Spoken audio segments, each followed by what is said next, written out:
A partir de ahora, esta casa es mía. Puedes irte a un asilo o dormir en el cuarto de las herramientas. Sería lo más conveniente para todos nosotros. Miro mis manos. Las arrugas del tiempo tiemblan ligeramente. Una lágrima caliente cae sobre el anillo de bodas desgastado. No siento dolor en el pecho, siento un vacío absoluto en el alma. Mi nuera Julieta pronunció esas palabras con una sonrisa tan fría que me heló la sangre. Mis 3 maletas estaban tiradas en la banqueta, expuestas a la llovizna implacable de Coyoacán. A su lado, mi hijo Miguel mantenía la mirada clavada en el suelo, un cobarde atrapado en el cuerpo de un hombre de casi 40 años. El silencio de un hijo duele más que el grito de un enemigo.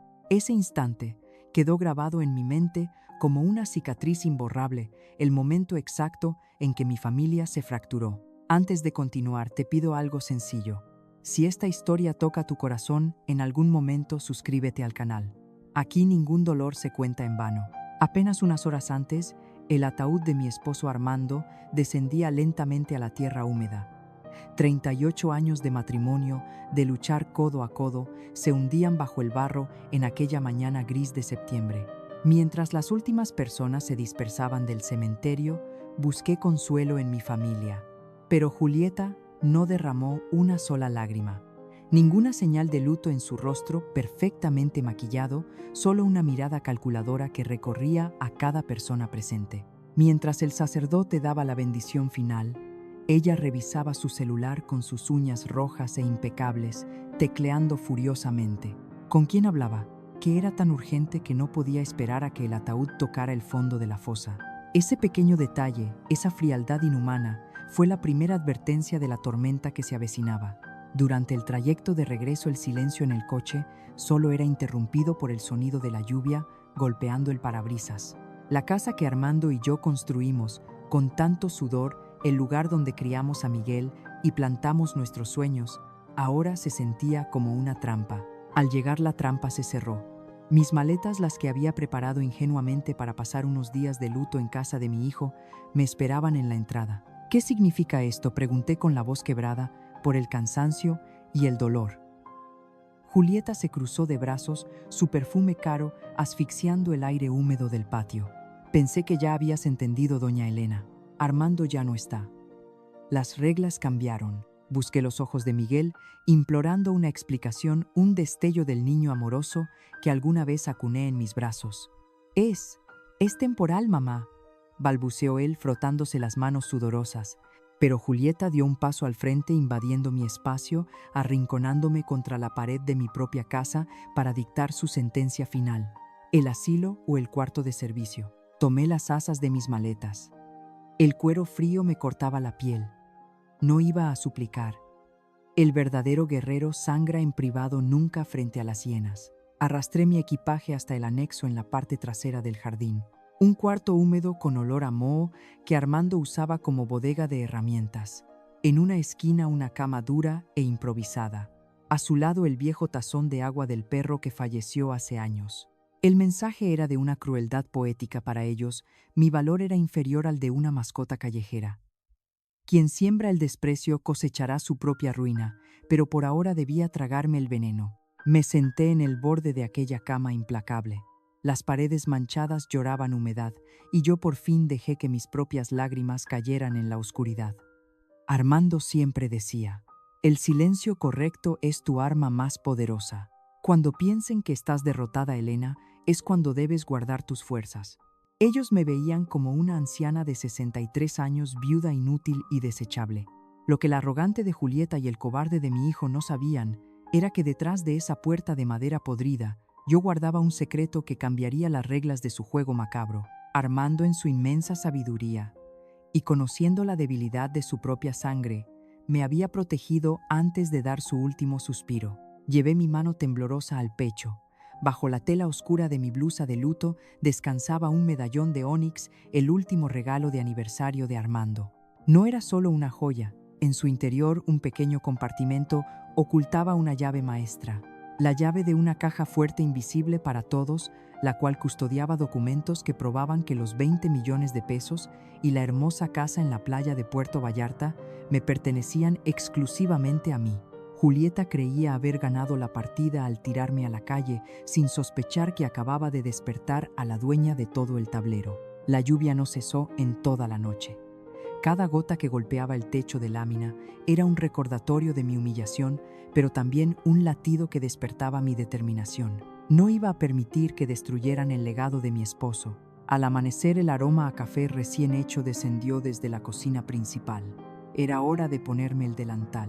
Era hora de interpretar el papel de la sirvienta derrotada, porque el depredador solo baja la guardia cuando cree que su presa está muerta. Sin embargo, al subir las escaleras y empujar levemente la puerta de la cocina, escuché un susurro tenso entre Miguel y Julieta que me paralizó por completo. Mi nuera ya estaba moviendo su siguiente pieza, y esta vez el objetivo era borrarme del mapa para siempre. Apreté el medallón contra mi pecho sintiendo el metal frío contra mi piel. La guerra apenas comenzaba y ellos no tenían idea de la tormenta que acababan de desatar. Empujé la puerta de la cocina apenas unos milímetros conteniendo la respiración. El olor a café tostado, ese mismo aroma que Armando y yo solíamos compartir cada mañana mientras leíamos el periódico, ahora se mezclaba con el veneno de las palabras de mi nuera. Miguel el comprador está impaciente. Tenemos que cerrarlo del terreno en Cancún antes de que la vieja despierte y empiece a hacer preguntas, siseó Julieta, golpeando la isla de granito con sus uñas acrílicas. Mi propio hijo, el niño, al que le enseñé a dar sus primeros pasos, suspiró con una pesadez cobarde. No podemos vender algo que no es legalmente nuestro, Julieta. Mi padre está muerto, pero ella no. La risa de esa mujer fue como un cristal rompiéndose directamente en mi oído. Tu padre está muerto. ¿Y quién va a impugnarlo? Seamos realistas, Miguel. Ella ni siquiera sabe en qué día vive. Tragué saliva sintiendo que un nudo de alambre de púas se formaba en mi garganta y empujé la puerta por completo. El silencio se apoderó de la cocina al instante. Miguel bajó la mirada huyendo de mis ojos, como un ladrón atrapado en plena noche, mientras Julieta se acomodaba la bata de seda con una arrogancia que me revolvió el estómago. «Allá estás aquí», soltó sin un solo gramo de respeto en su voz. «El desayuno debe estar servido a las 7 en punto. Miguel quiere huevos revueltos, los niños hotcakes y yo solo jugo verde. Ah, y cuando termines quiero que limpies los baños de arriba a fondo. El de visitas huele a humedad. Limpiar los baños».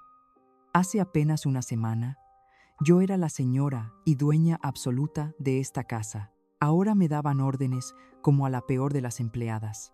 Me acerqué a la estufa en silencio. Tomé el delantal viejo que colgaba de un gancho, el mismo que usaba para hornear galletas en Navidad para mi familia, y me lo até a la cintura con manos temblorosas.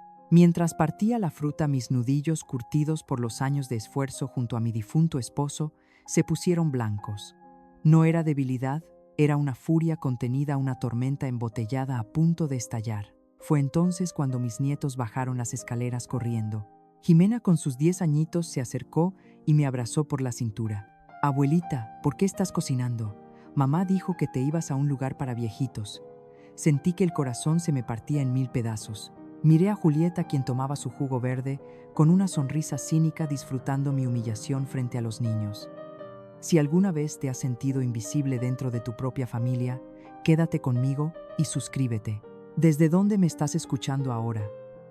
También sientes que tu voz es silenciada. Porque en ese preciso instante entendí que no solo querían mi dinero y mi casa. Querían arrancar mi existencia de la memoria de mis propios nietos. «La abuela nos va a ayudar en la casa ahora, mi amor. Es su forma de pagar el alojamiento», interrumpió Julieta con una voz falsamente dulce que me dio náuseas físicas. «Pagar el alojamiento. En la casa que yo misma construí, echando cemento y cargando tabiques junto a Armando». Serví el desayuno tragándome el orgullo. Nadie me ofreció una silla. Diego, mi nieto mayor, ni siquiera levantó la vista de su celular. Me quedé de pie pegada a la pared, viendo cómo devoraban la comida que preparé con lágrimas en los ojos. Cuando Miguel se levantó para irse al trabajo, tomó su portafolios y pasó por mi lado sin darme un beso en la frente. Salió huyendo de su propia conciencia. Apenas se escuchó el motor de su auto alejarse, el celular de Julieta vibró con insistencia sobre la mesa. Ella miró la pantalla y su rostro, siempre altivo, palideció por una fracción de segundo. Contestó rápidamente y caminó hacia el patio trasero, pero no lo suficientemente rápido para escapar de mis oídos. Te dije que me dieras unos días más, susurró ella por el teléfono, con un tono desesperado y agudo que nunca le había escuchado. No me amenaces. El dinero del terreno de Cancún casi está listo. Te pagaré todo lo que te debo, lo juro, pero dame esta semana. Me quedé helada sosteniendo un plato sucio en el aire. ¿A quién le debía tanto dinero?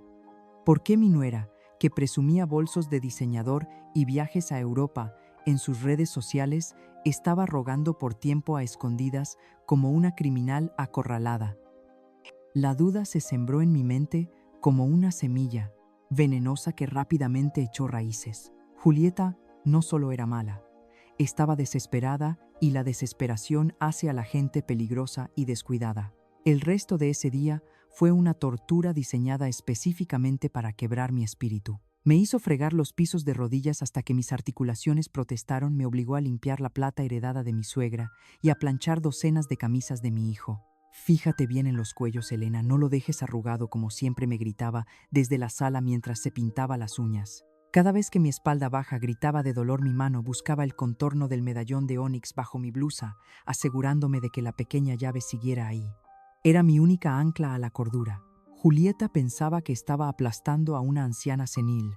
No sabía que al arrinconarme y tratarme como basura, me había obligado a recordar de qué estaba hecha. Era hora de dejar de llorar en los rincones y empezar a cazar en las sombras. Tenía que entrar al despacho de Armando esta misma madrugada, abrir esa caja fuerte secreta y armarme con los documentos originales antes de que ella concretara su fraude. El tablero estaba puesto, las piezas se estaban moviendo y yo estaba a punto de dar el primer golpe. El reloj de la cocina marcaba las 3 de la madrugada.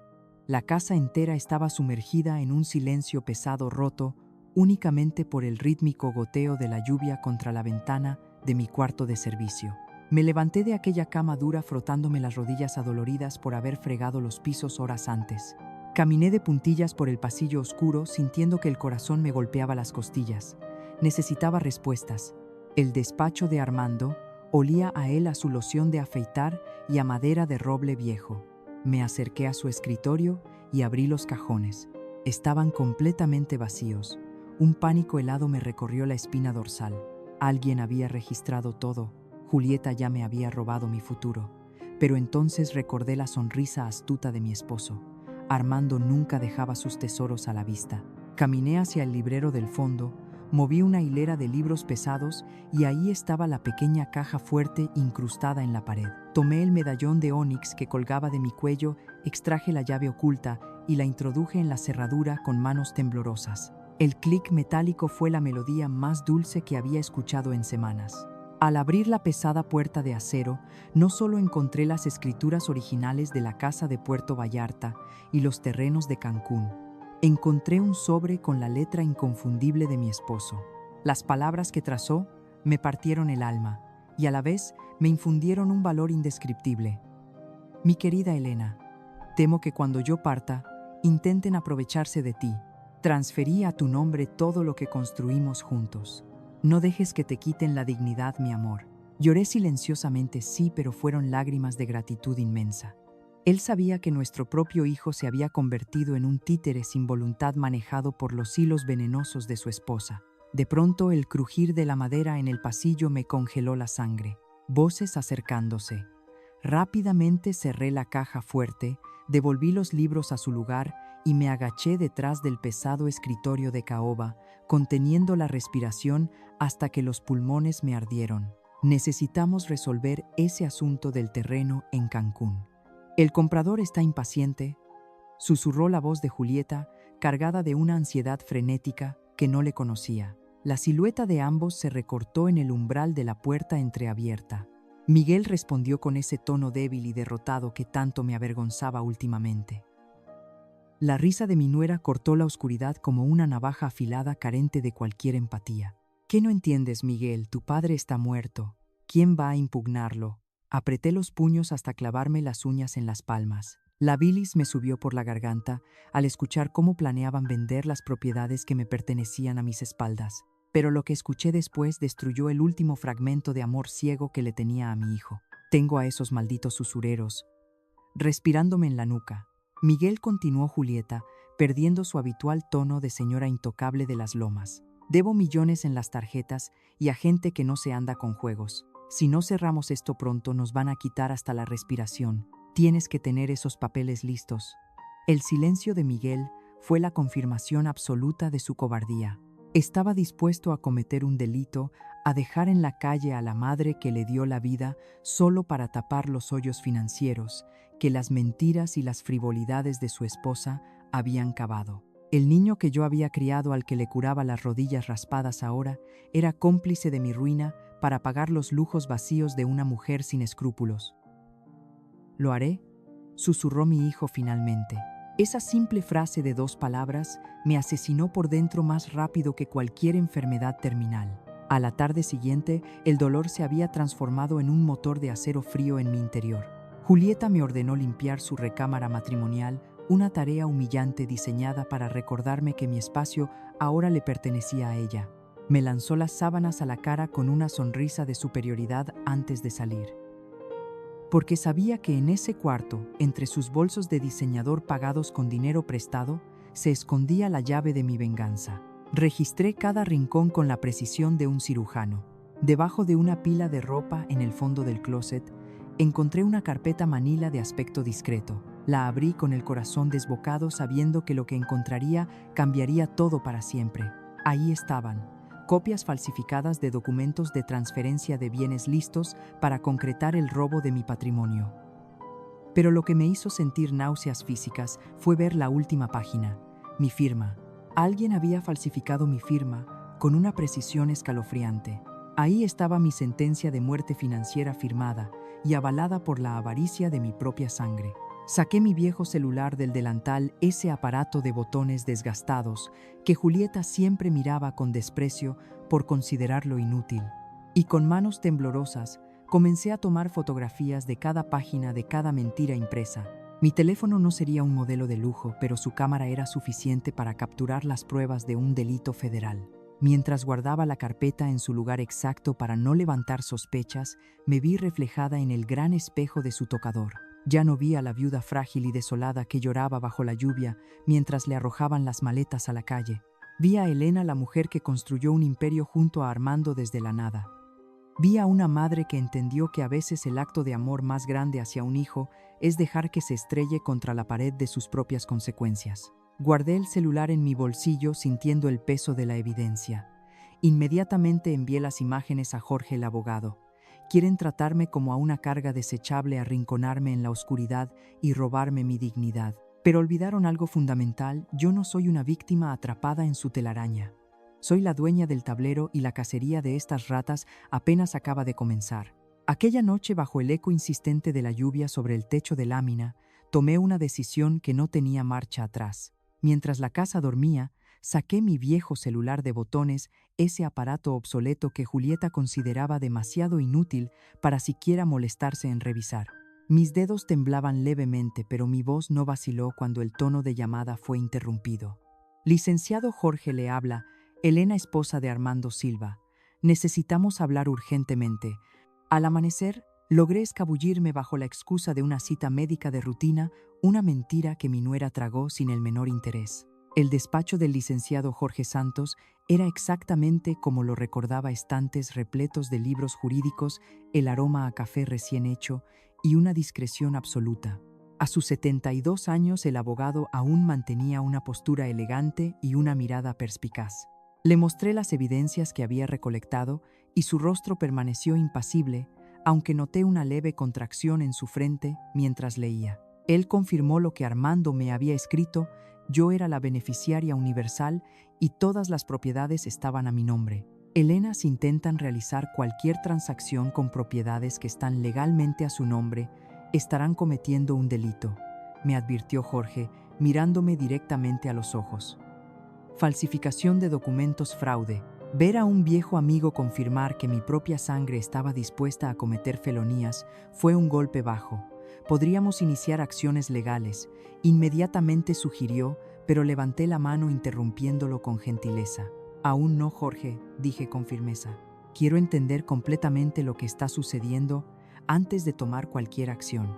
Mi abogado me miró intrigado, pero yo sabía que atrapar a una serpiente a medias solo hace que te muerda con más fuerza. Salí de esa oficina con un plan bien delineado y una sensación de empoderamiento que no sentía desde hacía semanas. Antes de volver, me detuve en una pequeña tienda de electrónica donde compré 2 dispositivos de grabación discretos y una cámara minúscula. No me enorgullecía tener que recurrir a tales métodos, pero necesitaba pruebas concretas para protegerme. En este momento de dolor, tu like es tu apoyo incondicional para Elena. ¿Alguna vez tuviste que investigar a alguien que amabas profundamente para descubrir la verdad? Si es así, acompáñame porque lo que descubrí después destrozó mi alma por completo, pero al mismo tiempo afiló mis garras. Cuando crucé la puerta de regreso, la casa estaba vacía, salvo por Jimena, mi nieta de 10 años, que estaba sentada en el pórtico leyendo un libro. Su carita se iluminó al verme, pero sus palabras me clavaron un puñal en el pecho. Mamá dijo que te irás pronto a un lugar especial para viejitos. Es verdad, abuela. Sentí mi corazón encogerse de pura rabia y tristeza. La abracé tan fuerte que sentí su pequeña cabeza reposar en mi hombro. No te preocupes, querida. No me voy a ir a ningún lado, le susurré acariciando su cabello oscuro, tan parecido al de Armando. Más tarde, cuando Julieta regresó con Diego, me lanzó una mirada cargada de desprecio. ¿Dónde estabas? Tuve que pedir comida porque no estabas aquí para preparar el almuerzo, me reclamó antes de arrojarme otra orden, como si yo fuera un simple objeto de su propiedad. Puedes servir la cena a las 7 de la noche. Miguel traerá a un invitado importante. Asentí en silencio, tragándome el veneno. Por la noche preparé una cena elaborada como en los viejos tiempos, cuando Armando y yo recibíamos amigos, mientras observaba cómo la trampa de Julieta y Miguel tomaba forma en mi propio comedor. El invitado era un tal Ricardo Méndez que se presentó como un supuesto corredor de bienes raíces. Durante toda la comida percibí miradas significativas cruzadas entre él, Miguel y mi nuera. Ese terreno en Cancún sigue disponible. Miguel preguntó Ricardo saboreando el postre que yo misma preparé. Vi a mi hijo sudar frío, lanzando una mirada nerviosa hacia la cocina antes de responder que estaban finalizando algunos detalles. Esa misma madrugada, después de que el invitado se fue y todos dormían, puse mi plan en acción. Con cuidado coloqué uno de los dispositivos de grabación en la sala de estar y otro oculto en el despacho donde Julieta y Miguel solían tener sus conversaciones más privadas. La telaraña estaba por fin tendida. Los días siguientes continué mi rutina aparentemente sumisa. Limpiaba, planchaba y servía la mesa mientras recolectaba información a través de las grabaciones. La confirmación absoluta de su maldad llegó durante otra cena. Esta vez invitaron a Carlos Viana, un empresario y potencial comprador de mi terreno. Mientras yo llenaba sus copas de vino, Carlos presionó a mi hijo. ¿Cuándo podremos finalizar la transacción del terreno en Cancún? Mis inversionistas están ansiosos. Julieta intervino con su sonrisa más encantadora y le aseguró que solo estaban esperando unas firmas finales. Minutos después, al regresar de la cocina para buscar el postre, alcancé a escuchar el susurro desesperado de mi nuera, un murmullo que selló su destino. Miguel está ofreciendo 5 millones. Necesitamos cerrar esto antes de que la vieja se dé cuenta de cualquier cosa. Me detuve en seco en la penumbra. 5 millones de pesos. Me vendían por dinero por pura avaricia. Aquella noche no pude dormir. La confirmación de sus intenciones criminales estaba allí grabada en audio y atestiguada por mí. Habían cavado su propia tumba con sus mentiras de alta sociedad. Ahora solo faltaba una pieza del rompecabezas: descubrir si mi hijo era un perpetrador activo o un cobarde manipulado. La cacería estaba a punto de volverse letal. La mañana siguiente trajo consigo una de esas calmas tensas que siempre anteceden a los huracanes. Esperé pacientemente a que la casa se vaciara para mover mi siguiente pieza. Los niños se fueron a la escuela y Julieta, con su habitual arrogancia, anunció que tenía cita en el salón de belleza. No te olvides de trapear bien la entrada que ayer dejaron lodo, me soltó antes de cruzar la puerta, moviendo sus caderas envueltas en ropa de diseñador que en realidad no podía pagar. Apenas escuché el motor de su camioneta alejarse, sentí que el corazón me latía en la garganta. El momento había llegado. Arrancar la venda de los ojos de un hijo es una de las tareas más dolorosas para una madre, pero a veces tienes que romperle el corazón para salvarle la vida. Caminé hacia el despacho de Armando con pasos de plomo. Al abrir la puerta encontré a Miguel hundido en el sillón de cuero. Estaba trabajando en unos documentos y al verme los escondió de golpe con esa torpeza típica de un niño asustado. Su cobardía me provocó una amarga mezcla de lástima y asco. Necesitamos hablar, hijo. Sin interrupciones, sin excusas, le dije cerrando la puerta a mis espaldas con un golpe seco que resonó en toda la habitación. Miguel suspiró pasándose las manos por el rostro ojeroso. ¿Qué quieres, mamá?, murmuró con resignación, intentando darme a tole con el dedo una vez más. Sin decir una sola palabra adicional, arrojé sobre el pesado escritorio de caoba el sobremanila que contenía mi artillería pesada. De él resbalaron las copias de los documentos legítimos de propiedad y encima de todo las fotografías de las escrituras falsificadas que yo misma había descubierto. Las mismas donde mi firma había sido burdamente imitada para robarme a mis espaldas. Miguel fijó la vista en los papeles y su rostro perdió todo el color al instante, volviéndose blanco como el papel. Quiero que veas lo que están a punto de hacer. Le solté con una voz tan fría que ni yo misma me reconocí. Y quiero que entiendas las consecuencias. Él balbuceó, incapaz de sostener mi mirada, pasando los dedos temblorosos por las pruebas. Mamá, esto. ¿Cómo conseguiste esto?, tartamudeó, agarrándose del borde del escritorio como si el piso se estuviera abriendo bajo sus pies. Tu padre me enseñó a estar siempre preparada, le respondí, implacable. Le dejé muy claro que lo que estaban haciendo no era un simple error moral o un desliz.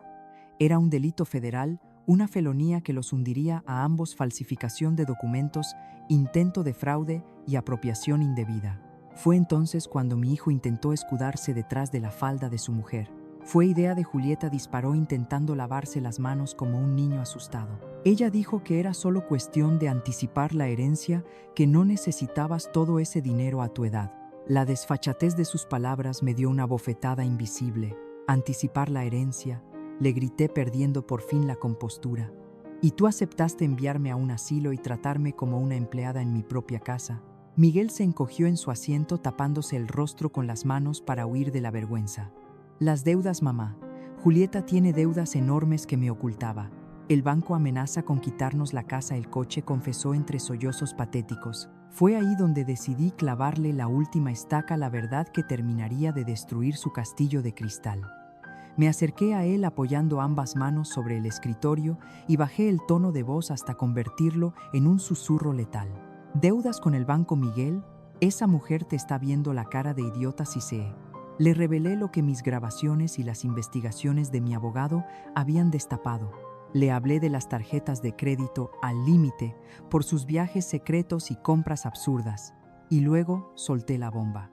Tu esposa no solo le debe a los bancos, le debe a usureros peligrosos. Y parte de ese dinero que te exige robarme lo ha estado usando para financiar su caso extramarital con un instructor de tenis. El silencio que siguió fue absoluto, tan denso que casi podía cortarse con un cuchillo. Miguel levantó la vista con los ojos inyectados en sangre y la boca entreabierta.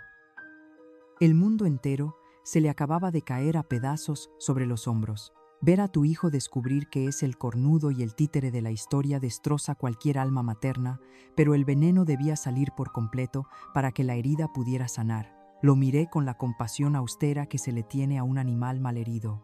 Eso depende de ti, le dicté, imponiendo mi ultimátum definitivo. Cancelas inmediatamente cualquier negociación de venta de las propiedades. Segundo, Julieta necesita saber que el juego terminó. Entonces tendrás que elegir, Miguel, tu esposa o tu libertad. En ese preciso instante, escuchamos el inconfundible chirrido de la puerta principal, abriéndose seguido por el golpeteo arrogante de los tacones sobre el piso de mármol. Julieta había regresado. Miguel recogió los papeles con la torpeza del pánico absoluto, metiéndolos a empujones en un cajón mientras yo me alisaba el delantal, recomponiendo mi perfecta máscara de docilidad. Piénsalo bien, hijo. Mañana quiero tu respuesta, le susurré, antes de abrir la puerta del despacho.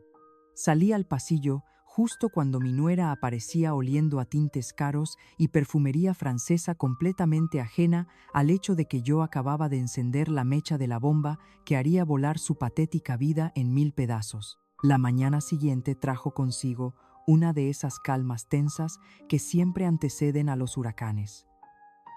Esperé pacientemente a que la casa se vaciara para mover mi siguiente pieza. Los niños se fueron a la escuela y Julieta, con su habitual arrogancia, anunció que tenía cita en el salón de belleza. No te olvides de trapear bien la entrada que ayer dejaron lodo, me soltó, antes de cruzar la puerta, moviendo sus caderas envueltas en ropa de diseñador que en realidad no podía pagar. Apenas escuché el motor de su camioneta alejarse, sentí que el corazón me latía en la garganta. El momento había llegado. Arrancar la venda de los ojos de un hijo es una de las tareas más dolorosas para una madre. Pero a veces tienes que romperle el corazón para salvarle la vida. Caminé hacia el despacho de Armando con pasos de plomo. Al abrir la puerta encontré a Miguel hundido en el sillón de cuero. Estaba trabajando en unos documentos y al verme los escondió de golpe con esa torpeza típica de un niño asustado. Su cobardía me provocó una amarga mezcla de lástima y asco. Necesitamos hablar, hijo. Sin interrupciones, sin excusas, le dije cerrando la puerta a mis espaldas con un golpe seco que resonó en toda la habitación. Miguel suspiró pasándose las manos por el rostro ojeroso. ¿Qué quieres, mamá?, murmuró con resignación intentando darme a tole con el dedo una vez más. Sin decir una sola palabra adicional arrojé sobre el pesado escritorio de caoba el sobremanila que contenía mi artillería pesada. De él resbalaron las copias de los documentos legítimos de propiedad y encima de todo las fotografías de las escrituras falsificadas que yo misma había descubierto, las mismas donde mi firma había sido burdamente imitada para robarme a mis espaldas. Miguel fijó la vista en los papeles y su rostro perdió todo el color al instante, volviéndose blanco como el papel. Quiero que veas lo que están a punto de hacer. Le solté con una voz tan fría que ni yo misma me reconocí, y quiero que entiendas las consecuencias. Él balbuceó incapaz de sostener mi mirada, pasando los dedos temblorosos por las pruebas. Mamá, esto. ¿Cómo conseguiste esto?, tartamudeó, agarrándose del borde del escritorio, como si el piso se estuviera abriendo bajo sus pies. Tu padre me enseñó a estar siempre preparada, le respondí implacable. Le dejé muy claro que lo que estaban haciendo no era un simple error moral o un desliz. Era un delito federal, una felonía que los hundiría a ambos: falsificación de documentos, intento de fraude y apropiación indebida. Fue entonces cuando mi hijo intentó escudarse detrás de la falda de su mujer. Fue idea de Julieta, disparó, intentando lavarse las manos como un niño asustado. Ella dijo que era solo cuestión de anticipar la herencia, que no necesitabas todo ese dinero a tu edad. La desfachatez de sus palabras me dio una bofetada invisible. Anticipar la herencia, le grité, perdiendo por fin la compostura. Y tú aceptaste enviarme a un asilo y tratarme como una empleada en mi propia casa. Miguel se encogió en su asiento, tapándose el rostro con las manos para huir de la vergüenza. Las deudas, mamá. Julieta tiene deudas enormes que me ocultaba. El banco amenaza con quitarnos la casa, el coche, confesó entre sollozos patéticos. Fue ahí donde decidí clavarle la última estaca a la verdad que terminaría de destruir su castillo de cristal. Me acerqué a él apoyando ambas manos sobre el escritorio y bajé el tono de voz hasta convertirlo en un susurro letal. ¿Deudas con el banco, Miguel? Esa mujer te está viendo la cara de idiota, sí sé. Le revelé lo que mis grabaciones y las investigaciones de mi abogado habían destapado. Le hablé de las tarjetas de crédito al límite por sus viajes secretos y compras absurdas. Y luego solté la bomba. Tu esposa no solo le debe a los bancos, le debe a usureros peligrosos.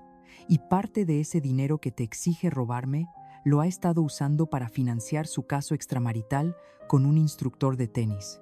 El silencio que siguió fue absoluto, tan denso que casi podía cortarse con un cuchillo.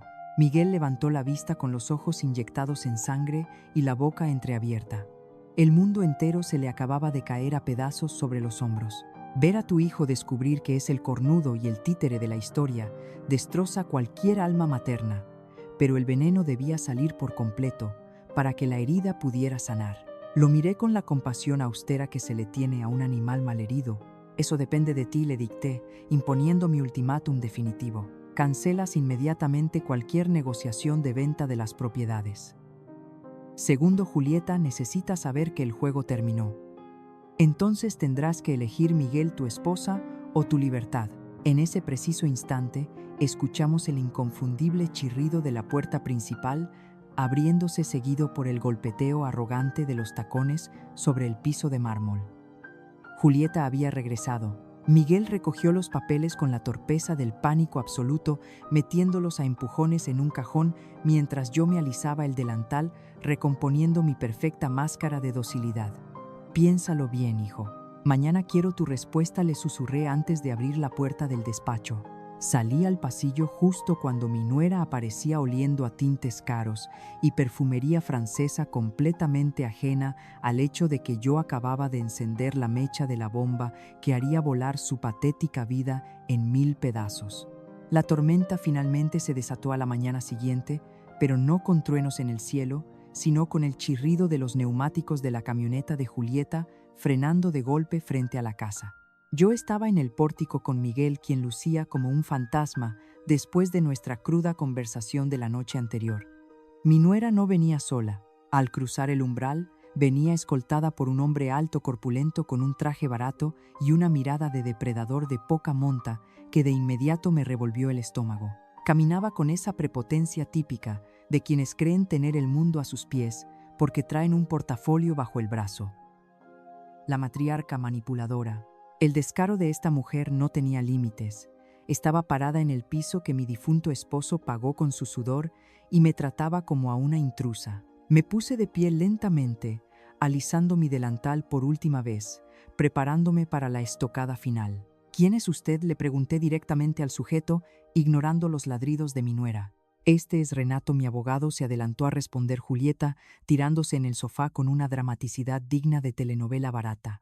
Miguel palideció tan sorprendido como yo por la presencia de este buitre legal en nuestra propia sala. El tal Renato dio un paso al frente, esbozando una sonrisa cínica que no le llegaba a los ojos. Con una falsa cordialidad que me dio náuseas físicas, comenzó a recitar su discursito ensayado. Doña Elena, creo que hubo un malentendido aquí. Usted está en edad avanzada, posiblemente con facultades mentales comprometidas. Sentí que la sangre me hervía a borbotones. Querían declararme senil, inhabilitarme legalmente para robarme a sus anchas. La humillación ya no era suficiente. Ahora querían borrar mi cordura del mapa para apoderarse de mi dinero. Mis facultades mentales están perfectamente intactas, lo interrumpí cortando el aire con una frialdad que los dejó helados, así como mi memoria y mi entendimiento de lo que es legal e ilegal. Él intentó mantener su postura altanera, sugiriendo que prepararía un documento de interdicción. Miguel estalló en ese preciso momento horrorizado, gritándole a su esposa que había perdido la razón absoluta. Pero Julieta, como fiera acorralada, le gritó de vuelta preguntando si prefería que yo, con mi patético egoísmo, arruinara sus vidas. El único egoísmo aquí es el tuyo, le respondí avanzando hasta quedar a escasos centímetros de su rostro pintarrajeado. Me giré hacia el supuesto abogado mirándolo de pies a cabeza con infinito desdén.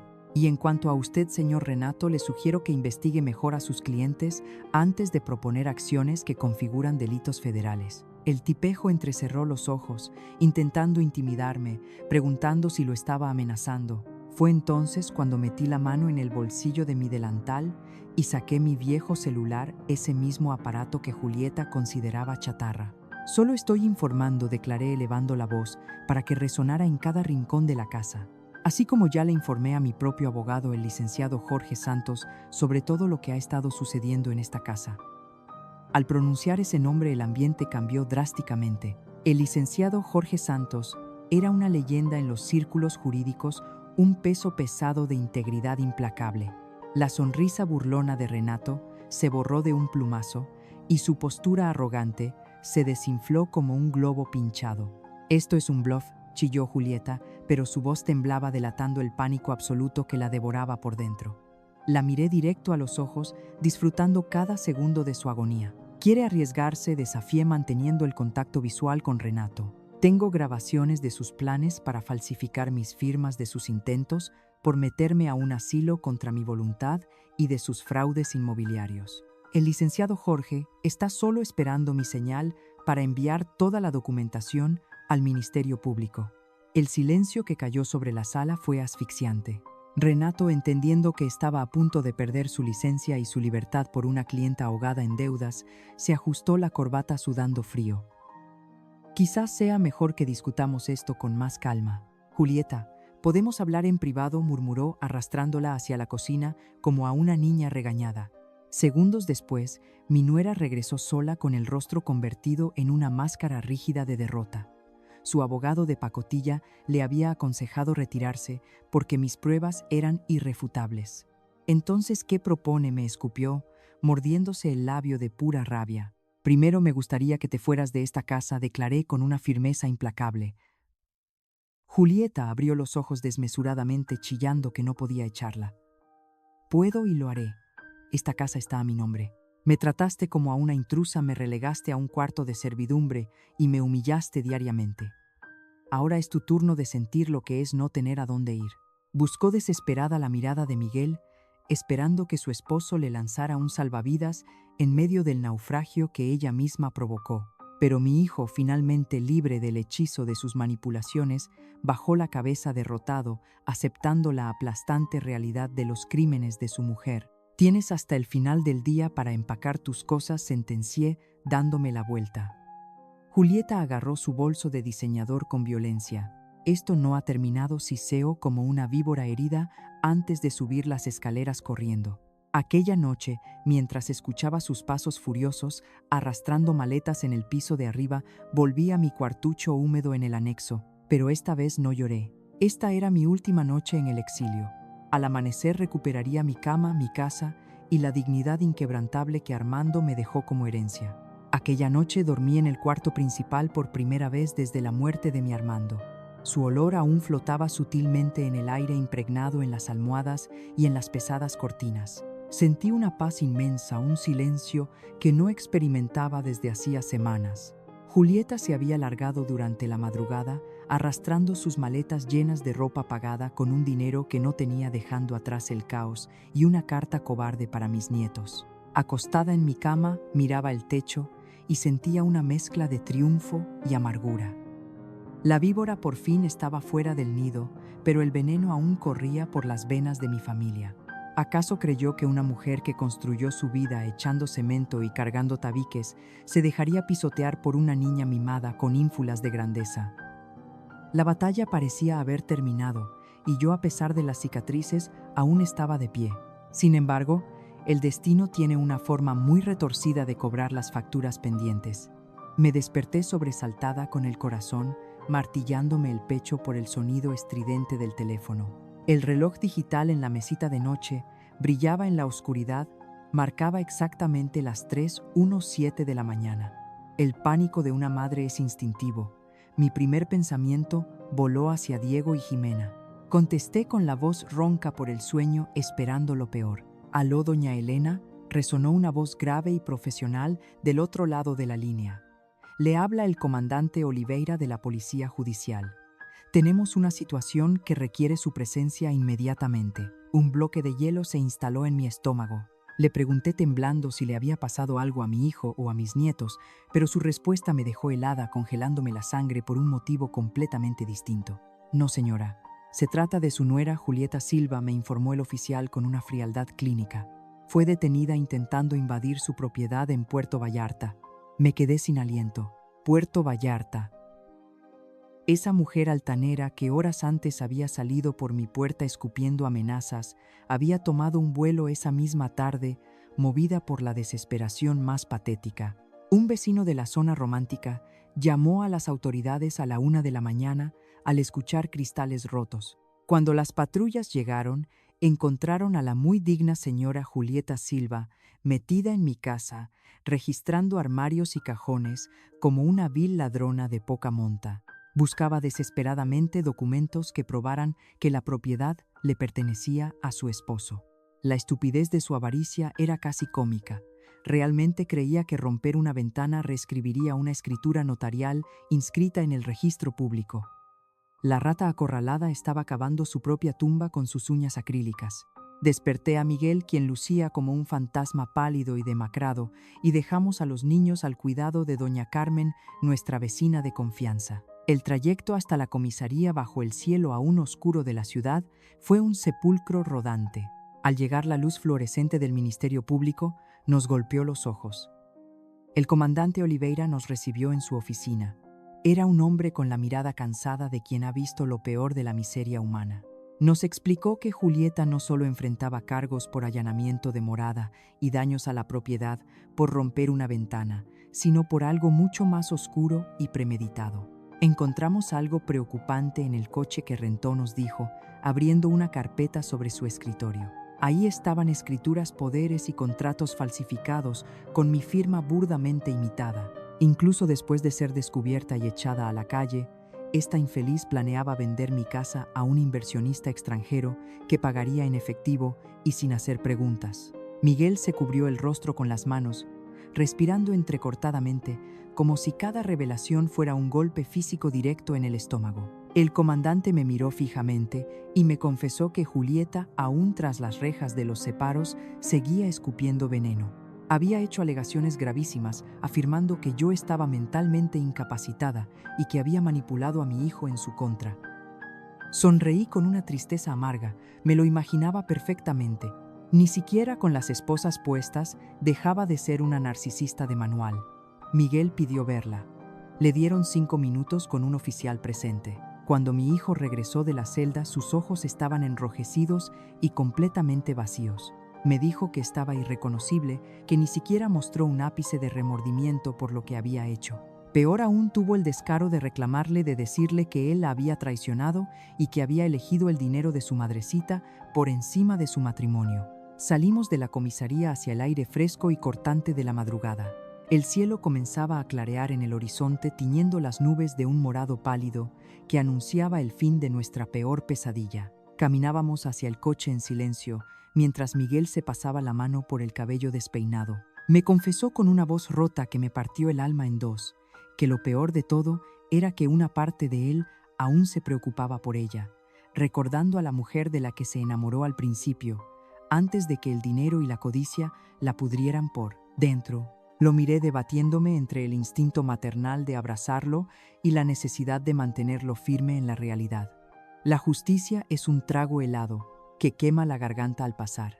Mi hijo acababa de presenciar el funeral de su propio matrimonio, viendo por fin el verdadero y monstruoso rostro de la mujer con la que dormía. El camino de regreso a casa fue un silencio profundamente reflexivo, el silencio sepulcral de 2 sobrevivientes que acaban de cruzar un campo minado y milagrosamente siguen con vida. El camino de regreso a casa transcurrió en un silencio sepulcral, un mutismo tan pesado que casi nos asfixiaba. Cuando por fin estacionamos frente a la cochera, el sol ya había salido, completamente bañando la fachada de nuestra casa con una luz dorada y cálida que resultaba casi irónica, considerando que nuestra familia acababa de saltar en pedazos. Entramos de puntillas. Doña Carmen, mi vecina de confianza, estaba en la cocina preparando un café. El aroma hogareño, la luz tierna de la mañana entrando por la ventana, todo contrastaba brutalmente con el caos absoluto que estábamos enfrentando. Le agradecí a mi vecina con un nudo en la garganta mientras ella se despedía. A solas en la cocina, Miguel se sentó frente a mí, frotándose los ojos hinchados por la fatiga y el llanto. ¿Qué les vamos a decir a los niños?, me preguntó con la voz quebrada por la cobardía que aún le pesaba en los huesos. Esa era la gran pregunta del $1.000.000. ¿Cómo diablos le explicas a 2 criaturas inocentes que la mujer que les dio la vida es una delincuente que intentó robarle a su propia abuela? Lo miré con la dureza que solo el amor de madre puede forjar en medio de la tragedia. La verdad, Miguel, le sentencié clavándole la mirada. Les dirás la verdad endulzada si quieres, pero sin mentiras. Nada de cuentos baratos. El que siembra vientos cosecha tempestades y a ella ya le llegó su huracán. Momentos después, el sonido de los pasitos descalzos en la escalera me encogió el corazón. Jimena y Diego bajaron a desayunar con sus caritas somnolientas iluminándose al vernos. Jimena, frotándose los ojitos, miró a su alrededor y lanzó la daga directa al pecho. ¿Dónde está mamá? Miguel la sentó en su regazo tragando saliva como si tragara vidrio molido. Le explicó con una voz que temblaba lastimosamente que ella había tomado decisiones muy malas, decisiones que habían lastimado a otras personas y que ahora estaba con la policía. Jimena abrió los ojos de par en par, susurrando aterrada, si su mamá era una delincuente. Pero antes de que Miguel pudiera soltar una excusa barata para consolarla, Diego, mi nieto de 12 años, que siempre había sido demasiado perceptivo para su edad, me miró con una frialdad escalofriante. Intentó lastimar a la abuela, ¿verdad? Soltó sin que le temblara un solo músculo de la cara. Me quedé pasmada ante su intuición. El niño asintió lentamente y confesó algo que me heló la sangre en las venas. Despertó a Jimena y dijo que volvería a buscarnos, que no nos dejaría quedarnos con la abuela. Nos reveló con una simpleza devastadora. Sentí un escalofrío recorrer mi espalda. La muy infeliz, antes de salir huyendo como rata por tirante hacia Puerto Vallarta, había intentado envenenar a mis propios nietos contra mí. Esa amenaza no era un simple berrinche de diva caída en desgracia. Era una advertencia de que la locura de Julieta no tenía límites. Esa misma mañana, después de dejar a los niños en el colegio, con instrucciones estrictas de que nadie más que nosotros podía acercarse a ellos, nos encerramos en el despacho del licenciado Jorge Santos. El ambiente olía a papeleo y a tragedia inevitable. Miguel, asumiendo finalmente los pantalones que le habían quedado grandes durante tantos años, escuchó cómo el abogado confirmaba que teníamos motivos suficientes para solicitar una orden de restricción. Pero el verdadero golpe de gracia no vino de los juzgados, sino de los números. Jorge abrió una carpeta y nos reveló el pozo sin fondo en el que Julieta había metido a mi hijo. El monto total es de aproximadamente 1.2 millones de pesos, explicó el abogado, ajustándose los lentes. Pero eso no es lo peor, Miguel. Hay préstamos con fuentes menos convencionales, usureros, agiotistas. El mundo me dio vueltas. Esa gentuza no te embarga la casa, por falta de pago te cobra con sangre o a balazos en las rodillas. Julieta no solo había intentado robar mis propiedades por avaricia pura, estaba corriendo por su vida acorralada por los perros rabiosos a los que les debía dinero. Miguel se encogió en la silla llorando de pura vergüenza y desesperación, percatándose del infierno al que nos había arrastrado. Lo observé detenidamente viendo a mi muchacho destrozado, pagando el precio de su propia ceguera. Respiré hondo, sabiendo que una madre nunca deja a su cría sangrando en el suelo de la batalla. Estoy dispuesta a ayudar a pagar esas deudas, declaré, haciendo que mi hijo levantara la cabeza en shock. Pero con mis condiciones, Miguel necesitará pasar por asesoría financiera y quiero garantías legales de que nunca más intentarán apropiarse de mis propiedades. Él asintió, destrozado por la culpa. Al salir de ahí supe que mi tarea en esta ciudad había terminado por ahora. Anuncié esa misma noche durante la cena que me iría a la casa de playa por unas semanas. Miguel me rogó que no me fuera, temiendo quedarse solo con los escombros de su vida, pero le acaricié la mejilla con firmeza. Necesito reconectarme con esas memorias, hijo. Y tú necesitas aprender a reconstruir tu vida sin que yo te sostenga las riendas de tu propia cobardía. El viaje hasta Puerto Vallarta fue un bálsamo para mi alma magullada. Al llegar a la casa de playa, me recibió el rugido del océano y ese olor a salitre que tanto amaba. La ventana que Julieta había hecho añicos ya estaba reparada y las cámaras de seguridad parpadeaban como ojos vigilantes en cada esquina. Sin embargo, al cruzar el umbral, todavía podía sentir el eco de su asquerosa intrusión. Me dio asco pensar en sus manos manchadas de avaricia hurgando en mis cajones, buscando robarme hasta el último suspiro. Esa mujer, que ahora enfrentaba el peso de la ley, tuvo el descaro de decirle a la policía que yo le había robado su vida y que yo era la mala del cuento. La única ladrona aquí eres tú, infeliz, murmuré al vacío, arrancando las sábanas que ella seguramente había tocado para tirarlas directamente a la basura. No iba a permitir que su miseria contaminara mi santuario nunca más. 3 meses escurrieron como arena entre mis dedos. El otoño trajo vientos más fríos, pero yo había encontrado mi propio calor, un nuevo ritmo para mi vida. Caminaba descalza por la playa cada amanecer, dejando que las olas limpiaran mi espíritu de todo el veneno que había tragado en la capital. Miguel y mis nietos venían a visitarme cada 2 semanas, trayendo consigo las risas que tanta falta hacían en mi hogar. Durante una de esas tardes, mientras picábamos verduras en la cocina, mi hijo me soltó la actualización que tanto temía, pero que necesitaba escuchar. El abogado de Julieta consiguió un acuerdo, me confesó, sin atreverse a mirarme a los ojos. Evitó la cárcel, pero la metieron a una clínica psiquiátrica. Alegaron crisis nerviosa severa para que no enfrente una condena normal. Solté una carcajada seca y amarga al escuchar su patético final, de fingir ser la gran señora inalcanzable a terminar dopada en un pabellón para no dar la cara por sus fraudes. El karma es un cobrador muy puntual y jamás acepta pagos en abonos. Al día siguiente, el sol brillaba con una intensidad que casi lastimaba la vista. Desde el pórtico observaba a Miguel construyendo un enorme castillo de arena con Diego y Jimena. Bajé a la playa sintiendo el calor en la planta de los pies mientras me acercaba a mis pequeños. Es la casa de la abuela, me explicó Dieguito, con esa seriedad tan suya señalando un montículo deforme de arena húmeda. Pero mejor porque le pusimos un dragón protector para que mi mamá no vuelva a entrar a romper las ventanas. Las palabras del niño me atravesaron el pecho como un dardo envenenado. Los niños tienen una brutalidad honesta que te arranca cualquier venda de los ojos. Ellos sabían perfectamente que el monstruo de su historia no vivía debajo de la cama, sino que había sido la misma mujer que los dio a luz. Miguel me miró por encima de las cabezas de sus hijos, con los ojos vidriosos tragándose el dolor y la culpa de haberles fallado como protector durante tanto tiempo. Esa misma tarde, mientras caminábamos a solas por la orilla de la playa, Miguel me soltó otra bomba que me dejó sin aliento. «Mamá, voy a vender la casa de la Ciudad de México», me dijo pateando un guijarro en la arena con frustración. Me detuve en seco. Esa casa era el mausoleo de mi matrimonio con Armando, pero Miguel fue implacable al juzgar su propia debilidad pasada.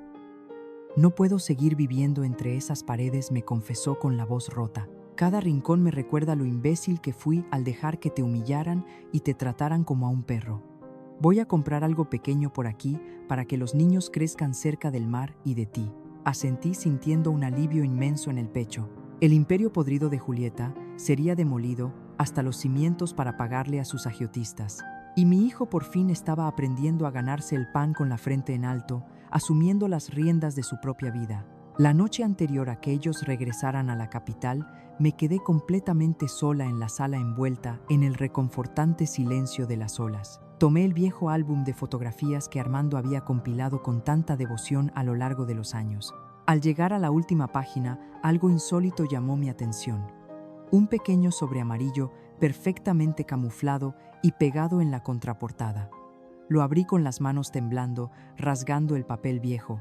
Era un cheque de caja endosado a mi nombre por 2 millones de pesos, junto a una nota escrita con su pulso firme e inconfundible. «Para los imprevistos que el amor ciego de nuestro hijo no te deje ver. Disfruta el mar, mi Elena. Ya ganaste». Rompí a llorar cayendo de rodillas sobre la alfombra.